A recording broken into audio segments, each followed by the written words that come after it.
We next have Peter Lee Hamilton from Bellevue, Washington. He is a JD MBA student in his final year here at UVA. Peter?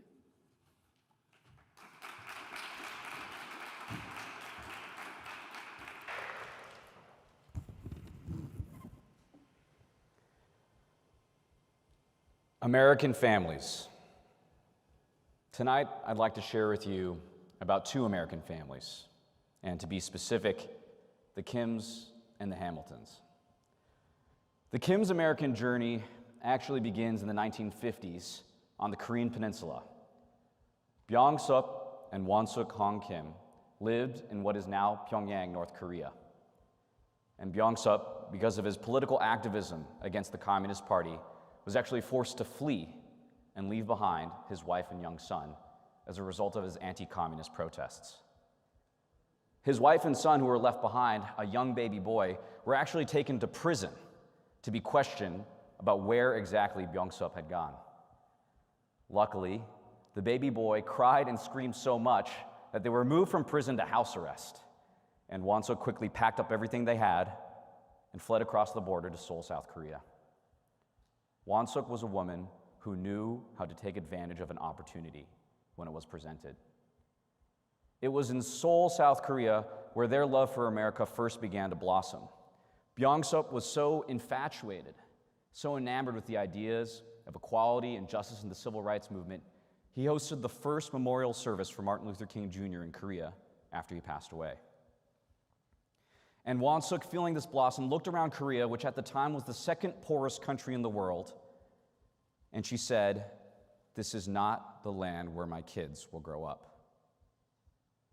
So she took another opportunity, and she moved to Seattle, Washington. And in that journey of immigration, she wore many hats.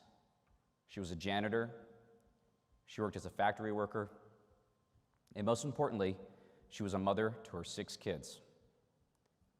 But as a result of the immigration process, she was actually separated from her husband and 3 youngest kids for her first 5 years in the United States.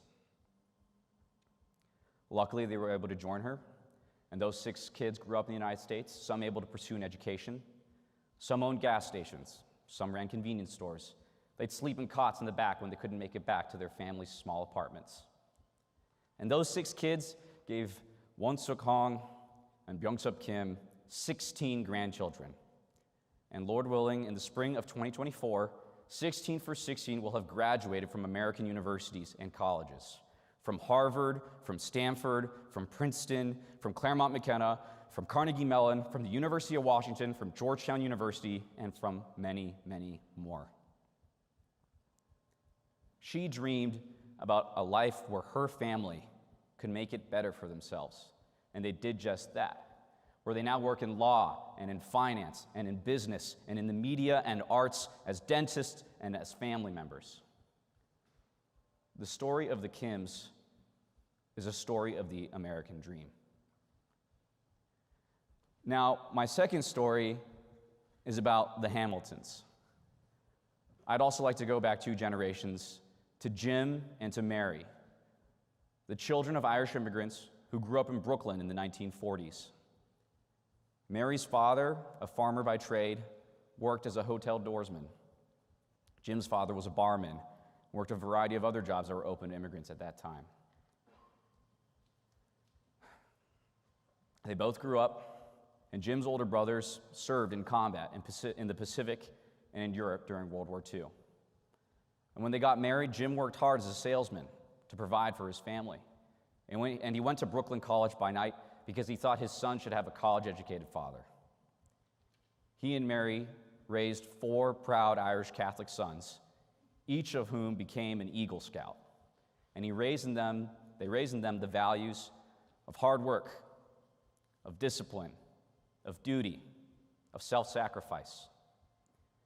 And the eldest son actually forewent an opportunity to go to an Ivy League college to attend the United States Military Academy at West Point, so that his brothers could afford tuition to their colleges. And those 4 sons grew up to graduate from college, to hold positions in business, to get elected to city council, and to raise their own 17 grandkids. If you couldn't tell, those two families are my family. My dad is a Hamilton. He's the eldest of the four. My mom is a Kim. She's the youngest of the six. And I am incredibly grateful and blessed and humbled and proud to come from these two families. So in answering the question, what is the greatest strength of American democracy? A lot of answers come to mind.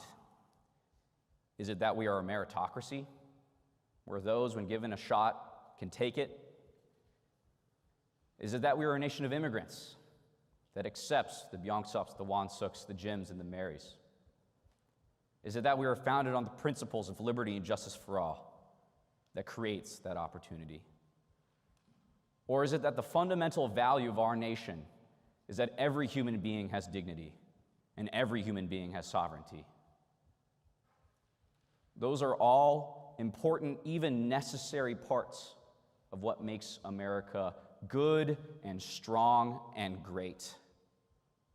But the underpinning of those principles, our greatest strength, is the American people who take action to turn those values into reality. It's people who sacrifice in clear ways and humble ways. Those who lay down their lives on the battlefield, and those countless Americans who, through their daily lives, make incremental, tiny, small steps to enact those values in our country. It's when we vote. It's when we show grace and hospitality to our neighbors. It's when we raise strong American families.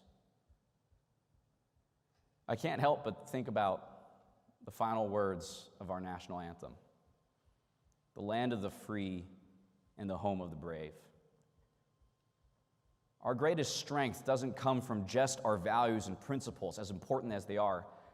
It comes from a people that is free and brave enough to take those values and turn them into reality.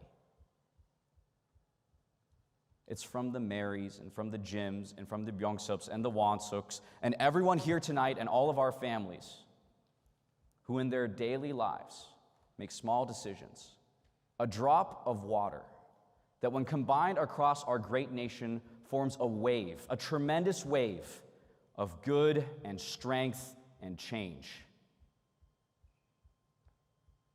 I hope that we are a free and brave enough people to continue that mandate, and may God bless us with the strength to be so.